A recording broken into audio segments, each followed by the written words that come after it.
ॐ अज्ञानतिमिरन्धस्य ज्ञानञ्जनशलाकयां चक्षुरुन्मिलितं येन तस्मै श्रीगुरवे नमः।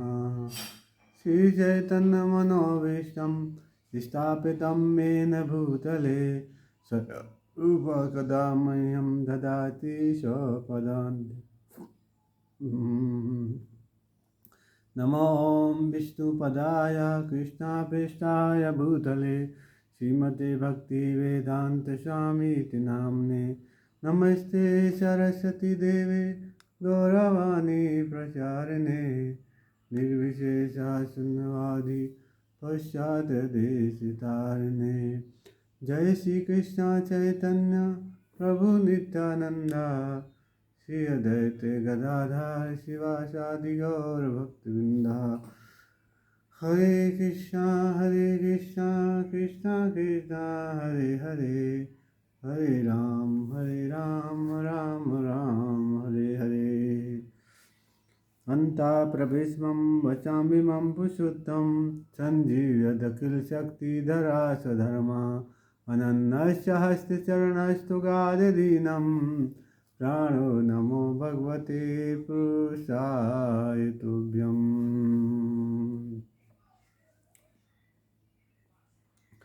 श्रीमद् भगवद गीता यथारूप अध्याय 9 श्लोक संख्या 21 परम गुह्य ज्ञान। ते तं भुक्त्वा स्वर्गलोकं विशालं क्षीणे पुण्ये मृतलोकं विशन्ति। एवं त्रिधर्ममनुप्रपन्ना गतां काम लभन्ते। इस प्रकार जब वे उपासक विस्तृत स्वर्गिक इंद्रिय सुख को भोग लेते हैं और उनके पुण्यों के फल क्षीण हो जाते हैं तो वे इस मृत लोक में पुनः लौट आते हैं। इस प्रकार जो तीनों वेदों के सिद्धांतों में ढूंढ रहकर इंद्रिय सुख की गवेषणा करते हैं उन्हें जन्म मृत्यु का चक्र ही मिल पाता है। तो यहाँ पर कहा गया है कि स्वर्ग ते तम भुक्त्वा स्वर्गलोकम विशानम, जो स्वर्ग में जाते हैं कभी जब किसी की मृत्यु हो जाती तब बोलते हैं स्वर्गवास हो गया, स्वर्गवासी। ये व्यक्ति स्वर्गवासी। किसी घर हम लोग जाते हैं, जब किसी के घर जाते हैं तो लिखा होता है उनके दादा परदादा माता पिता होते तब बोलते स्वर्गवास। और बहुत सारे लोग बोलते हैं कि हाँ हम लोग स्वर्ग में जाएंगे, पुण्य करेंगे तो स्वर्ग में जाएंगे, पुण्य करने के बाद स्वर्ग मिलेगा। तो कहा गया यहाँ पे भुक्त्वा स्वर्गलोकम विशालम, स्वर्गलोक बहुत बड़ा है। उसमें स्वर्गलोक में क्या होते हैं, दीर्घ जीवन तथा सुख, वहाँ पर बहुत लंबा जीवन होता है। और क्या होता है, सुख सुविधाएं सब होती हैं, लंबा जीवन व्यतीत कर सकते हैं। और सुख सुविधाएं जितनी भी हम लोग इस संसार में देख रहे सुख सुविधाएं सब वहाँ पे भोग करने को हमको सब सुविधाएं प्राप्त होती हैं। हर एक व्यक्ति वहाँ पे सुख सुविधाएं भोगता है, लेकिन भोगने के बाद में क्या होता है, क्षीणे पुण्य मृतलोकम विशन्ति। तो जब पुण्य खत्म हो जाते हैं तो दोबारा इस संसार में उसको फिर दोबारा आना पड़ता है। और क्या होता है, उसको जन्म मृत्यु के चक्र में हमेशा के लिए पड़े रहना पड़ता है। क्यों पड़े रहना पड़ता है, क्योंकि वो पुण्य करता है, पुण्य से क्या होता है, स्वर्ग मिलता है। स्वर्ग से पुण्य जब खत्म हो जाते हैं तब फिर दोबारा से वो इस संसार में आ जाता है। तो इसीलिए शास्त्रों में भगवत गीता में कहा गया, भगवान भगवत गीता में कहते हैं कर्म अकर्म विकर्म। 3 प्रकार के कर्म होते हैं। एक होता है कर्म पुण्य कर्म, दूसरे होते हैं विकर्म पाप कर्म, और तीसरे होते हैं अकर्म। तो हम लोग पहले सुनते हैं कर्म क्या होता है। अगर कोई व्यक्ति कर्म करता है तो उसका क्या होता है, फल बनता है। अगर अच्छा कर्म किया तो अच्छा फल बनेगा, तो उसको क्या होगा, पुण्य प्राप्त होते हैं। पुण्य से क्या होता है, उसको स्वर्ग की प्राप्ति होती है। स्वर्ग की प्राप्ति से क्या होता है, उसको बहुत अच्छी तरह से बहुत अच्छा शरीर मिलता है। और शरीर में किसी प्रकार का बुढ़ापा बीमारी शरीर में नहीं होती है। केवल और शरीर ना बूढ़ा होगा ना बीमार होगा, हमेशा हट्टे कट्टे रहते हैं। और बहुत सारे इंद्रिय भोग की व्यवस्था है। खाना पीना सोना, जितने भी इंद्रिय भोग होते हैं सब की व्यवस्था स्वर्ग में होती है। लेकिन क्या होता है स्वर्ग में जब सब भोग आदमी भोग लेता है, लेकिन इस समय उसका कहा होता है वहाँ पे क्षीणे पुण्य मृतलोकम विशन्ति। जब पुण्य खत्म हो जाते हैं तो उसको दोबारा से इस संसार में भेज दिया जाता है। क्यों दोबारा से भेज दिया जाता है? जैसे हम लोग कभी किसी होटल में जाते हैं, हम लोग किसी होटल में जाते हैं तो होटल में जब हमारे पास जितने पैसे होते हैं हमारे पास, उन पैसों को हम क्या करेंगे, होटल वाले को पे करेंगे, हम पेमेंट कर देंगे, बिल का भुगतान करेंगे। जब होटल वाला हमारे लिए रोज़ कुछ ना कुछ लाएगा, साहब आपको क्या चाहिए, साहब ये लीजिए, साहब ये लीजिए।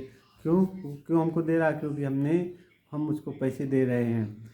तो जब लेकिन जिस समय हमारे पैसे ख़त्म हो जाएंगे उस बार हम उस समय होटल वाले हमको क्या करेंगे, होटल के बाहर फेंक देंगे। क्यों फेंक देंगे? क्योंकि हम लोग उनका जो बिल बना हुआ है पेमेंट करने को, उसको हम नहीं चुका पाएंगे तो वो लोग हमको होटल के बाहर भेज देंगे। उसी प्रकार से जब स्वर्ग में हम लोग जाते हैं, जब स्वर्ग में जाते हैं तो क्या होता है, वहाँ पे स्वर्ग में हम बहुत सारे पुण्य किए हैं तो उसका पुण्य का फल हमको भोगना पड़ता है। खूब भोगते हैं, अच्छा शरीर होता है, लेकिन जिस समय भोग लेते हैं और पुण्य समाप्त हो जाए उस समय दोबारा से हमको इस संसार मृत्यु रूपी संसार में भेज दिया जाता है। ये तो हो गया पुण्य कर्म। अब हम लोग देखते हैं अकर्म विकर्म। विकर्म का मतलब है पाप कर्म। जो लोग पाप कर्म करते हैं उनको क्या होता है, नरक में भेज दिया जाता है, जो पाप कर्म करते हैं। तो नरक कितने प्रकार के होते हैं? नरक होते हैं 28 प्रकार के नरक होते हैं। सभी नरक में जो व्यक्ति जैसा पाप करता है उसी के हिसाब से उसको फल मिलता है। कोई अगर बहुत शराब पीता है तो उसको वहाँ पे क्या होती है, लोहे की लिक्विड, जो लोहे का जो तरल होता है उसको गर्म करके उसको मुंह खोल के, जो यमराज के दूध होते हैं वो उसको दोनों तरफ से पकड़ते हैं, एक पीछे से एक आगे से पकड़ के मुंह खोल के वो जो लोहा होता है, लोहा जो तरल होता है उसको पूरा पिघला दिया जाता है, वो उसको मुंह में डाल के ज़बरदस्ती पिलाया जाता है। तो इस प्रकार से जो व्यक्ति जैसा कर्म करता है उसी के हिसाब से वहाँ पे नरक में इसको फल मिलते हैं। ये तो पुण्य और पाप का फल होगा। लेकिन और क्या होता है, एक फल होता है अकर्म, जिससे ना पुण्य बनते हैं ना पाप बनते हैं। ये अकर्म होते हैं भगवत भक्ति के कर्म। जो भगवान की भक्ति करते हैं, भगवान का नाम जप करते हैं, भगवान की कथा सुनते हैं, उनका होता है अकर्म। अकर्म उससे मतलब ना पाप होता है ना पुण्य होता है। उससे क्या होता है, उससे भगवत प्रेम की प्राप्ति होती है। इसलिए जो भगवान के भक्त होते हैं हमेशा भगवान का नाम जप करते रहते हैं, हरे कृष्णा कृष्णा कृष्णा हरे हरे, हरे राम राम राम हरे हरे। और भगवान का नाम जप करते हैं और भगवान की सेवा करते हैं। भगवान की सेवा किस प्रकार से करते हैं, श्रवण कीर्तनम विष्णु स्मरणम पाद सेवनम अर्चनम वन्नम दास्यम शाक्यम आत्मनिवेदनम। भगवान की 9 विधा से भक्ति करते हैं। 9 विधाएं, 9 प्रकार की भक्ति होती है। तो भगवान की इस प्रकार से वो सेवा करते हैं। भगवान का श्रवण कीर्तन करते हैं, कथा सुनते सुनाते हैं, नाम जप करते हैं, भगवान की पूजा करते हैं। इस प्रकार से 9 विधा भक्ति करके वो क्या करते हैं, उनका कर्म अकर्म कुछ नहीं होता, विकर्म होता है। उनका क्या होता है, अकर्म। कर्म विकर्म। अकर्म जो होता है उसमें ना पुण्य होता है ना पाप होता है। तो इसलिए वो लोग कहाँ जाते हैं, ना स्वर्ग जाएंगे ना नरक जाएंगे। वो लोग कहाँ जाएंगे, वो लोग जाएंगे भगवान के धाम में, जहाँ किसी प्रकार का कोई, भगवान का धाम कैसा होता है, कुंठ वैकुंठ, जो कुंठ से दुख से परे होता है उसका नाम वैकुंठ। इसलिए अगर जो व्यक्ति भगवान की भक्ति नहीं करते हैं, पुण्य पाप करते हैं, तो उनको क्या होता है, ये जन्म मृत्यु रूपी चक्र में छोड़ दिया जाता है। चक्र कैसा होता है, चक्र इस प्रकार से होता है, हमेशा हम लोग जन्म लेते हैं, फिर मृत्यु होती है, फिर जन्म लेते हैं, फिर मृत्यु होती है, कभी स्वर्ग में जाएंगे, कभी नरक में जाएंगे, कभी देवी देवता बनेंगे, कभी ये बनेंगे, कभी वो बनेंगे। इस प्रकार से हमारा जो जन्म मृत्यु हमेशा चलता रहता है। जब ये चलता रहता है तो हम लोग इस चक्र स्वर्ग क्या होते हैं, हम लोग एक चक्र में फंस जाते हैं, चक्र के बाहर कभी नहीं आते हैं, क्योंकि हम लोग उसी चक्र में जन्म लेंगे, फिर मृत्यु होगी, फिर जन्म लेंगे। लेकिन अगर इस चक्र से बाहर अगर कोई छूटना चाहता है तो उसको क्या करना चाहिए, भगवान की भक्ति करना चाहिए। भगवान की भक्ति कैसे कर सकते हैं, भगवान बोलते हैं भोक्ताराम व्यक्तपश्याम सर्वलोके महेश्वरम सुहृदं सर्वभूतानां ज्ञात्वा मां शांतिं रक्षति। भगवान सभी लोगों के भोक्ता हैं। भगवी जितने भी लोग हम लोग जानते हैं सभी भगवान उस लोगों के भोक्ता हैं। और क्या होते हैं, ज्ञात्वा माम, अगर भगवान को जो समझ जाता है उसको शांति प्राप्त होती है।